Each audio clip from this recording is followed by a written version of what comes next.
Halo anak-anak ibu, selamat pagi semuanya. Apa kabarnya? Pasti dalam keadaan sehat. Sangat luar biasa untuk hari ini ya. Oke, untuk materi kita hari ini nanti ibu sajikan melalui PowerPoint. Jadi tolong diperhatikan. Nanti setelah ibu siap menjelaskan, kalian melihat ataupun memahami penjelasan ibu. Kemudian nanti kita diskusikan bersama. Oke, ibu sajikan materinya.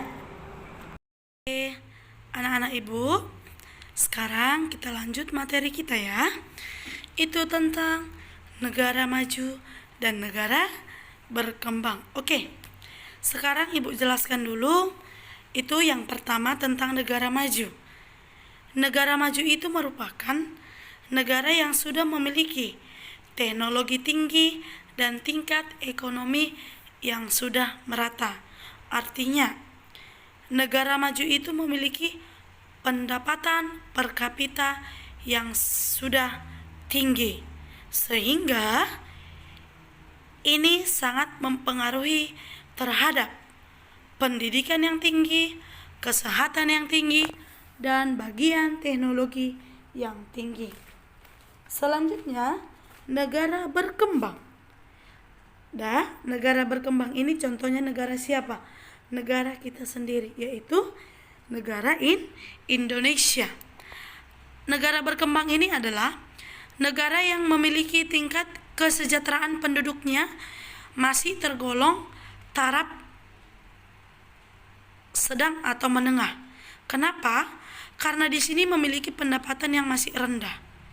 Otomatis sangat mempengaruhi terhadap bagian pendidikan rendah, kesehatan rendah, dan bagian teknologi.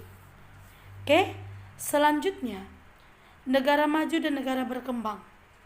Ini biasanya dikatakan kalau negara maju itu otomatis pembangunannya tinggi.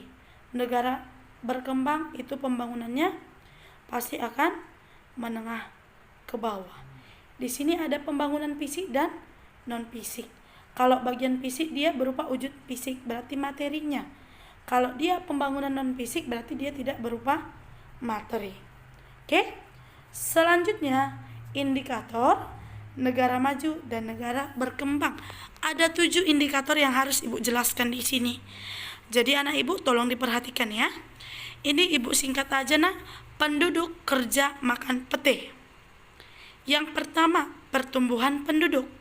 Yang kedua, tingkat pendidikan. Yang ketiga, kesempatan kerja. 4, mata pencaharian. 5, tingkat kesehatan. 6, pendapatan per kapita. 7, penguasaan teknologi. Oke, di sini nanti ibu jelaskan satu-satu. Kalau dikatakan pertumbuhan penduduk, ya, pertumbuhan penduduk ini angka pertumbuhan setiap negara. Apakah dikatakan negara maju dan negara berkembang? Nanti kita perhatikan di bagian ciri-cirinya. Oke, kalau tingkat pendidikan, ini nak angka melek huruf lah ini. Angka melek huruf. Angka penduduknya bisa membaca, bisa menulis, dan bisa menghitung. Oke? Otomatis negara maju pasti lebih tinggi dibandingkan negara berkembang. Kesempatan kerja artinya lapangan pekerjaan. Di mana lebih banyak lapangan pekerjaan? Di negara maju dibandingkan negara berkembang. Kenapa? Karena dipengaruhi oleh tingkat pendidikan. Kemudian, tingkat pengangguran lebih tinggi di mana? Negara berkembang. Tingkat pengangguran di negara maju itu pasti akan sedikit. Oke, 4, mata pencaharian. Kalau dikatakan mata pencaharian, nah, aktivitas penduduk ataupun disebut pekerjaannya. Oke. Nomor 5, tingkat kesehatan. Ini angka harapan hidup. Berarti berapa pertumbuhan penduduknya? Apakah tergolong rendah atau tinggi? Itu dia di sini ya. Baru bagian kesehatan. Contohnya puskesmas memadai, kurang lengkap apa bagaimana. Itu sangat diperhatikan itu ya nak. Biasanya kalau negara maju sudah dikatakan yang namanya rumah sakit yang lengkap sarana dan prasarana. Oke, yang keenam, pendapatan per kapita. Pendapatan per kapita negara maju tinggi, sedangkan pendapatan per kapita negara berkembang rendah. Yang terakhir, penguasaan teknologi. Penguasaan teknologi bagaimana?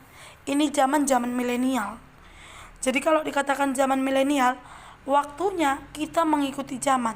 Tetapi jangan teknologi yang mengajari kita sebagai manusia. Kita yang mempergunakan teknologi itu dengan bijaksana. Ya, bijak sini dan bijak sana. Jadi sebagai anak-anak yang baik, anak-anak yang bijak, pintar-pintarlah menggunakan teknologi. Contoh yang kau gunakan apa? Komputer, handphone Androidmu. Bijak-bijak. Gunakanlah itu untuk menambah wawasanmu. Gunakanlah teknologi itu menambah ilmumu. Menjadikan dirimu jadi manusia yang bisa mengikuti zaman. Kenapa? Karena zaman sekarang adalah zaman iptek. Oke?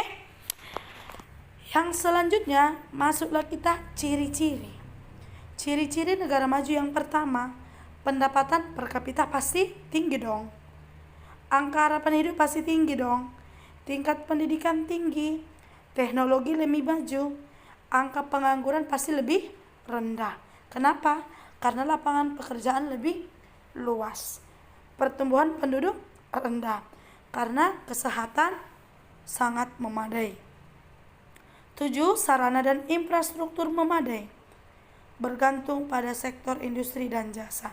Karena di sini lebih banyak bergerak di bidang industri besar dan kecil. Baru bidang jasa. Apa bidang jasa rupanya, Bu? Contohnya perhotelan, perbankan, rumah sakit. Mereka adalah menjual jasa. Oke, selanjutnya masuklah kita ke negara sendiri. Negara yang paling kita cintai adalah negara Indonesia. Di sini yang pertama apa katanya? Pendapatan per kapita rendah, angka harapan hidup rendah, tingkat pendidikan rendah, teknologi masih kurang maju, angka pengangguran tinggi. Ini menyebabkan angka kriminalitas sangat tinggi. Contohnya pemerkosaan sangat tinggi, anak. Penculikan perampokan sangat banyak. Ya, kenapa? Karena lapangan pekerjaan yang sangat sempit. Jadi membuat pikiran manusia ini pun sempit. Ya, dia maunya mendapatkan uang dengan menggunakan cara instan. Gak usah capek-capek bekerja, tapi memiliki uang yang banyak. Oke, selanjutnya sarana dan infrastruktur kurang memadai, pertumbuhan penduduk tinggi. Di sini angka kelahiran yang sangat luar biasa. Angka kelahiran yang sangat tinggi, Nak. Yang terakhir, bergantung pada sektor pertanian. Kenapa? Karena di negara berkembang itu dominan negaranya adalah bergerak di bidang agraris atau bertani. Oke, ini ciri-cirinya juga ada Ibu buat. Ada negara maju, ada negara berkembang. Coba anak-anak Ibu perhatikan. Oke, ada lengkap di sini ya. Yang terakhir Ibu sajikan peta. Peta negara maju dan negara berkembang. Ada di sini dia menggunakan simbol. Semester 1 sudah belajar tentang peta. Jadi kita membaca peta itu menggunakan simbol-simbol yang ada di dalam peta. Yang pertama simbol warna, simbol garis, simbol titik, dan simbol area. Dan simbol warna yang digunakan. Kenapa?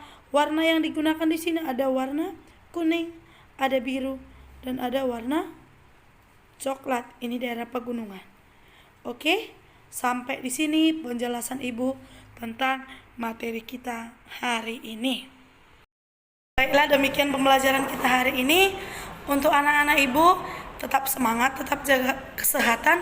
Kebetulan untuk kelas 12 itu waktu belajarnya perlu ditambahi lebih banyak lagi ya nak, karena sebentar lagi kalian akan menghadapi yang namanya ujian-ujian. Oke, untuk hari ini demikian pembelajaran kita. Kita lanjut untuk besok. Oke, goodbye.